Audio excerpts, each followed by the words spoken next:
Now, the wars of the mid-18th century, we've got two. The War of Austrian Succession. So we just had the War of Spanish Succession when you didn't know who was going to take over Spain. Now we've got the issue with Austria. Charles VI, yes, another Charles. Charles VI is the Austrian emperor, and he does not have a son. He only has a daughter. His daughter's name is Maria Theresa. Maria Theresa is therefore the heir of all of these different states that the Austrians control, right? These states in, the Austrian Netherlands, and these states in Italy, and these states, going eastward from Austria and Hungary. But there's this fear that because she's a woman, she's not going to be respected, and that these areas will be taken over by other countries or they'll get their independence. So Charles spends the last several years of his life creating this document known as the Pragmatic Sanction, which said that all of his territories will go to the next heir, his daughter. And not just creating this document, because it's not very hard to create, but getting everyone to agree to it. And so Charles gets all the major powers of Europe, he gets all these different territories and all the different diets in these territories to agree to the Pragmatic Sanction. And so when he dies in 1740, he dies in full knowledge that the Austrian Empire will remain intact under the leadership of his daughter, Maria Theresa. Now, of course, Frederick the Great, or Frederick II of Prussia, decides in 1740 that with the death of Charles VI, he can now seize territory that Austria controls.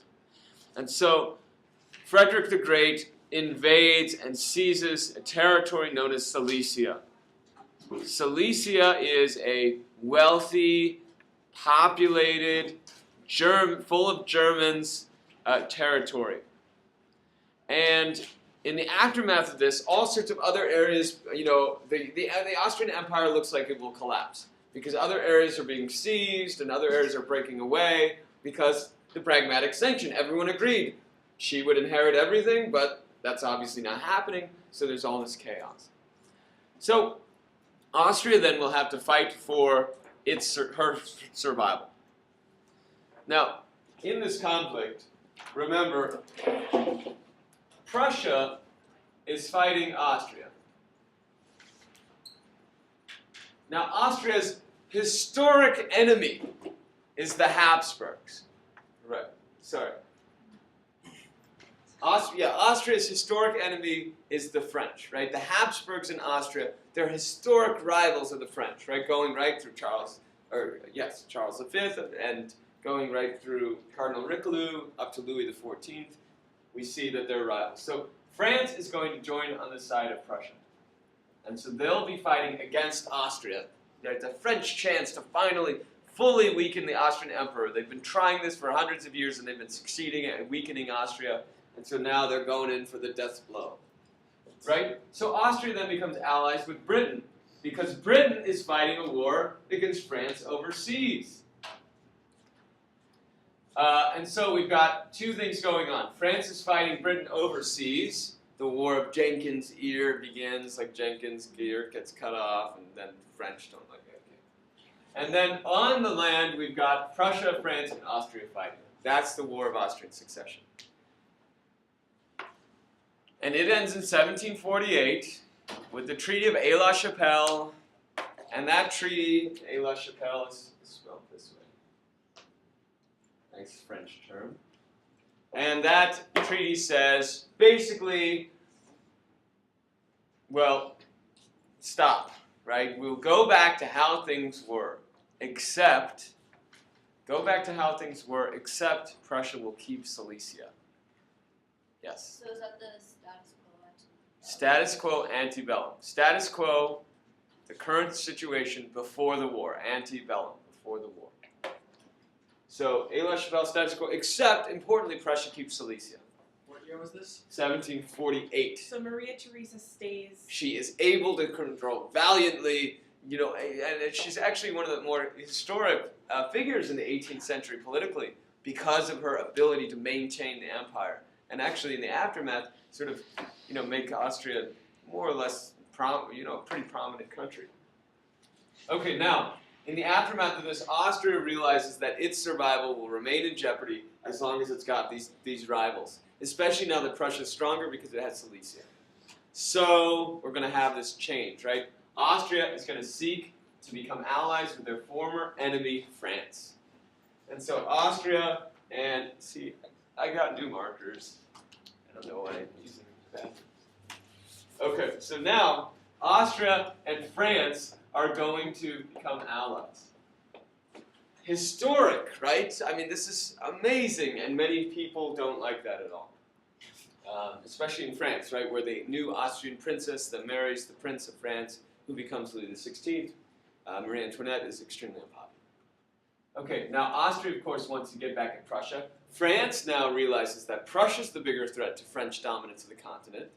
This is their first realization of it, right? It's very exciting when we look at what happens in history, that those French thinkers were actually right. Prussia is clearly the bigger threat, as is quite obvious a century later in 1871, right? When, or it's 1870 to 71 in that very quick Franco-Prussian War.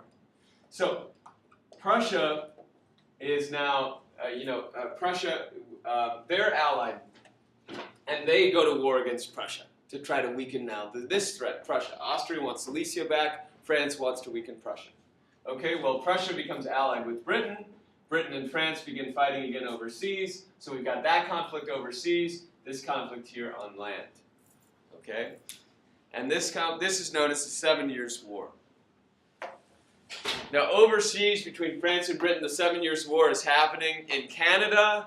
It's happening here in the North American colonies of Britain. Not here, in there. There's 13 colonies. And obviously it's happening in places like India as well. There's naval battles there. So it's a global war. Why can't Britain just... Britain does just sort of, they do beat But why France. did it take so long? Um, Like, Britain was so superior. no, it's because of their victories in these conflicts and because of their growing wealth, largely as a result of industrialization, that they'll become this large naval power.